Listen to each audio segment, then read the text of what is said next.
Heute sprechen wir über die Carta Pobito und über die Voraussetzungen, die man braucht, um solch eine Karte zu bekommen. Das und vieles mehr gleich nach dem Intro.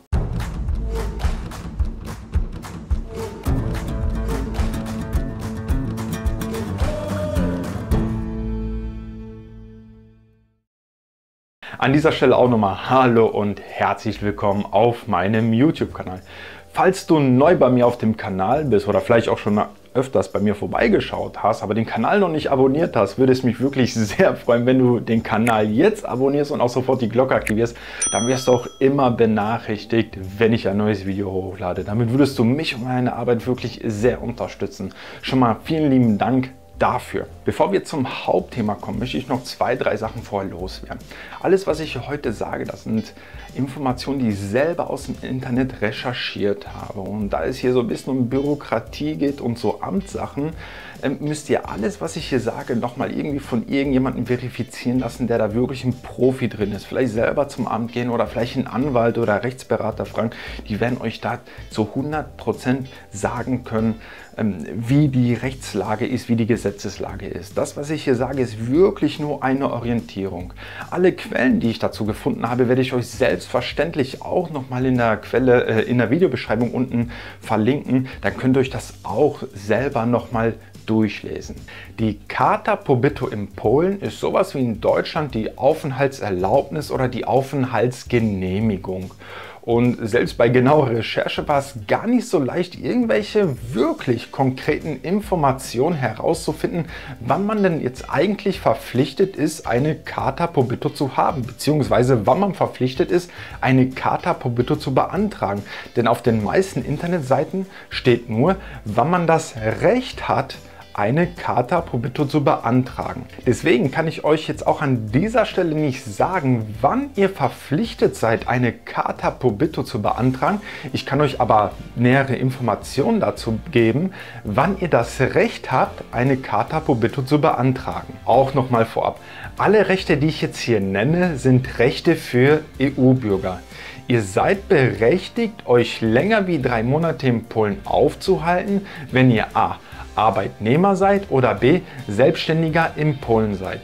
Das gleiche Recht erstreckt sich auf ein Familienmitglied, welches mit dem EU-Bürger nach Polen gekommen ist. Oder um es jetzt auch noch mal in anderen Worten zu sagen, wenn ihr mit euren Ehepartner nach Polen auswandert, hat euer Ehepartner genau das gleiche Recht auf eine Aufenthaltserlaubnis wie ihr. Vorausgesetzt, ihr habt eine Arbeit gefunden oder seid selbstständig in Polen. Der zweite Fall, wo ihr das Recht auf eine Aufenthaltsgenehmigung habt, ist, wenn ihr krankenversichert seid, Anspruch auf eine Gesundheitsleistung habt und euch auch selbstständig in Polen finanzieren könnt. Das heißt, euch und eure Familienangehörigen, die mit euch in Polen leben. In diesem Fall erstreckt sich auch das Aufenthaltsrecht auf euer Ehepartner und Kindern, wenn die von euch finanziell abhängig sind. Um das jetzt auch nochmal alles zusammenzufassen.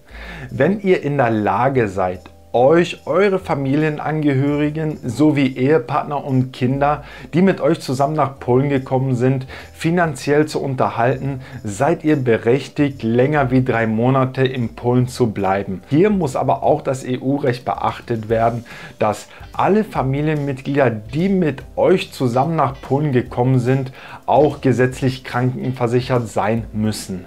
Der dritte Punkt ist wahrscheinlich der schnellste und leichteste Weg, um in Polen eine Aufenthaltserlaubnis zu kriegen, und zwar, wenn ihr einen polnischen Ehepartner habt. Der vierte Punkt, welcher euch das Recht auf eine Aufenthaltserlaubnis in Polen gibt, ist ein bisschen eine Mischung aus Punkt 1 und Punkt 2.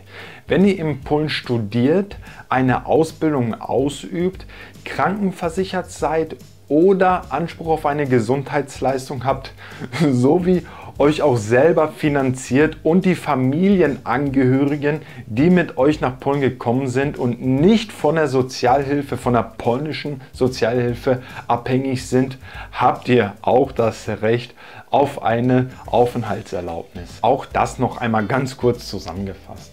Wenn ihr in Polen studiert oder eine Ausbildung macht und euch selber finanzieren könnt, so wie die Familienangehörigen, die mit euch zusammen nach Polen gekommen seid, habt ihr das Recht auf eine Aufenthaltserlaubnis. Aber auch hier, wie auch schon bei den anderen Punkten zuvor, gilt das EU-Recht, ihr müsst alle gesetzlich krankenversichert sein. Wie schon gerade erwähnt, habe ich nichts Konkretes gefunden, wo drin steht, dass man dazu verpflichtet ist, eine Carta Pobytu zu beantragen.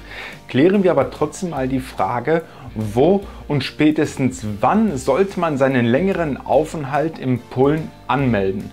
Die Aufenthaltserlaubnis müsst ihr beim Ausländeramt in euer Województwo beantragen, wo ihr später leben möchtet. Und das spätestens am ersten Tag nach Ablauf der 3 Monate vom Tag an gezählt, wann ihr nach Polen eingereist seid. Klären wir jetzt mal die Frage, wie lange eine Aufenthaltsgenehmigung gültig ist und ab wann man eine Daueraufenthaltsgenehmigung bekommt. Wenn ihr eine Aufenthaltsgenehmigung bekommt, hat die eine Gültigkeitsdauer von 5 Jahren. Nach einem 5-jährigen ununterbrochenen Aufenthalt in Polen habt ihr den Anspruch auf einen Daueraufenthalt. Der Aufenthalt gilt als ununterbrochen, wenn dieser nicht länger wie 6 Monate im Jahr beträgt. Das gleiche gilt auch für die Familienangehörige, die mit euch zusammen nach Polen gekommen sind. Selbstverständlich gibt es aber auch hier Sonderregelungen. Sollte euer Daueraufenthaltsunterbrechung länger wie 6 Monate dauern, aufgrund von zum Beispiel einer Geburt, Krankheit, Schwangerschaft, Studium, Ausbildung, Wehrdienst oder anderen persönlichen Situationen, ist das möglich. Die Unterbrechung darf aber trotzdem nicht länger wie 12 Monate betragen. Kommen wir jetzt aber auch noch mal zu einer ganz anderen Frage. Besteht die Möglichkeit, sich länger wie 3 Monate in Polen aufzuhalten, ohne diese anzumelden bzw. anzukündigen, dass man sich in Polen aufhält? Zu dieser Frage kann man die Antwort geben, jein. Theoretisch oder auch rechtlich gesehen vom Gesetz her müsst ihr das ankündigen, wenn ihr euch länger wie 3 Monate in Polen aufhält. Theoretisch gesehen aber, wenn ihr jetzt zum Beispiel einen Tag vor dem Ablauf der 3 Monate Polen verlässt und zum Beispiel übers Wochenende nach Deutschland fährt, weil ihr dort einen Zweitwohnsitz habt oder auch euren Erstwohnsitz in Deutschland habt und danach wieder zurückkommt, zählen die 3 Monate wieder von null.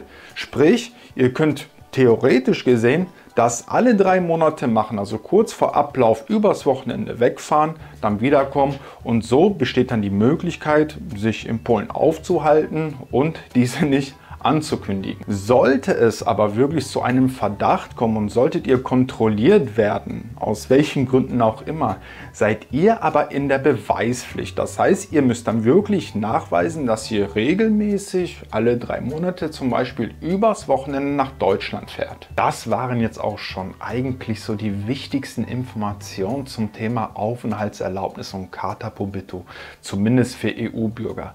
Es gibt auch noch andere Möglichkeiten, an eine Aufenthaltserlaubnis zu kommen. Da sprechen wir dann aber auch schon vom Flüchtlinge oder politisch Verfolgten. Wem dieses Thema interessiert, kann sich auch die Links in der Videobeschreibung anschauen. Also ich werde da ganz viele Links dazu zu diesem Thema packen. Da ist das alles auch nochmal wesentlich intensiver beschrieben. Ich denke, das Thema Aufenthaltserlaubnis in Polen ist für Bürger aus der Ukraine, Weißrussland oder der russischen Oblast Kaliningrad wesentlich spannender und interessanter wie Bürger aus der EU. Ich war selber noch nie an einem dieser Grenzen. Ich habe mir aber sagen lassen, dass dort Grenzkontrollen herrschen. Die 3 Länder sind auch keine Mitglieder der Europäischen Union. Ich denke, da würde es wesentlich mehr Sinn machen, eine Aufenthaltserlaubnis zu haben, da das die Ein- bzw. Ausreise wesentlich vereinfachen wird. Und machen wir uns mal nichts vor, ihr als Bürger der Europäischen Union habt eigentlich, ja, kann man sagen, Freigang in fast ganz Europa, ohne an irgendeiner Grenze kontrolliert zu werden. Und wenn ihr jetzt nach Polen fahren solltet und euch hier für 2 Monate, 3 Monate oder 4 Monate aufhält, gehe ich mal ganz stark davon aus, dass es wirklich niemanden interessieren wird. Um aber auch alles nach Gesetz und Regeln zu machen, empfehle ich wirklich jedem, der länger wie 3 Monate in Polen ist, sich eine Aufenthaltserlaubnis zu holen. Sollten noch irgendwelche Fragen zum Thema Carta Pobytu oder Aufenthaltserlaubnis in Polen offen sein, kannst du es gerne in den Kommentaren hinterlassen. Vielleicht bist du auch jemanden, der selber Besitz einer Carta Pobytu ist. Wie ist das dann bei dir abgelaufen? Hinterlass mir das auch mal bitte in den Kommentaren. Das würde mich wirklich riesig interessieren. Ansonsten danke ich dir wirklich, dass du dir mein Video bis zum Ende angeschaut hast. Damit unterstützt meine Arbeit wirklich sehr. Bleib gesund und bis zum nächsten Mal. Ciao!